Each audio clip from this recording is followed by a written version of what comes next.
Pris la parole avec David Platt, une ressource de radical.net en collaboration avec Publications chrétiennes et reveniralevangile.com. Romains 13, verset 1.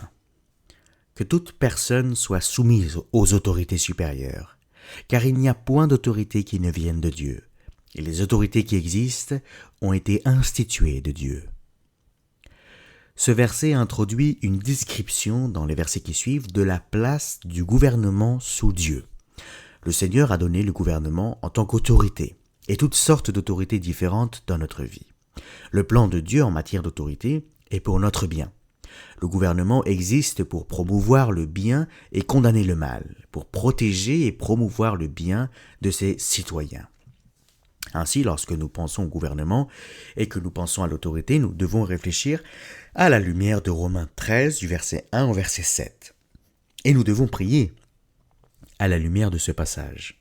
Nous savons que l'Écriture nous commande de prier pour nos dirigeants, de prier pour les dirigeants qui nous entourent dans le monde, les personnes en position d'autorité au-dessus de nous.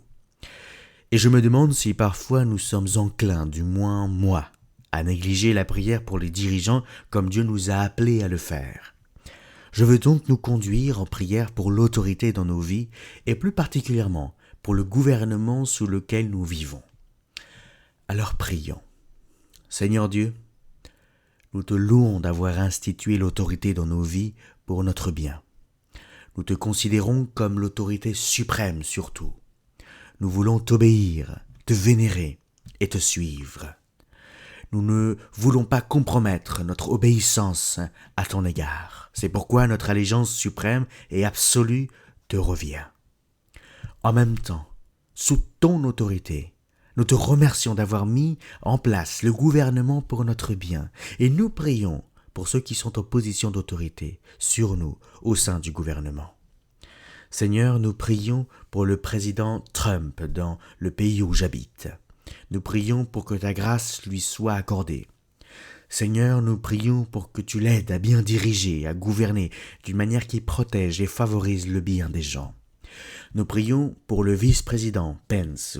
Nous prions pour son leadership. Nous prions pour que dans ta grâce, tu les aides à diriger d'une manière qui soit bonne pour les citoyens de notre pays et bonne pour ton Église. Nous prions pour que tu bénisses leur vie, leur leadership, leur famille, pour le bien de ce pays. Nous prions pour les dirigeants semblables dans le monde entier. Nous prions pour les présidents et les dirigeants du monde que tu as placés au-dessus des pays et des nations. Seigneur, nous prions afin que tu montres ta grâce dans et à travers ces dirigeants, pour que les gens puissent connaître un bien-être sous les autorités gouvernementales. Seigneur, nous prions pour d'autres autorités dans chacune des vies et des structures d'autorité dans la famille et l'Église et dans différents domaines dans le monde qui nous entoure. Ô Dieu, nous te prions d'élever des gens à ces postes d'autorité qui dirigeront et étant guidés par ta grâce surabondante et ta bonté. Nous prions pour les dirigeants du gouvernement et de tout autre domaine, afin qu'ils dirigent avec justice et que tu les amènes à te connaître, à te craindre et à diriger à la lumière de ton autorité sur tout. Seigneur, nous savons que tu tiens les rois dans la paume de ta main.